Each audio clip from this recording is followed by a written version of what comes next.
سر یہ جسٹیفیکیشنز میں ان کو اتنا نہیں مانتا.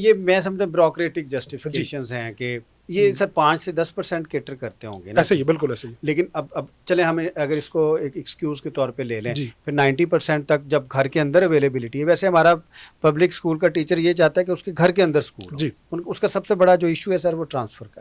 ایسے ہی وہ 5 کلومیٹر دور نہیں جانا چاہتا. وہ کہتا ہے میرے کمرے کے اندر اسکول بنے جی پر میں اس میں جا کے میں ویسے خود ٹیچر ہوں, میں نے یونیورسٹی میں پڑھایا سر. وہ ایک ٹیچنگ مینٹیلٹی ہے.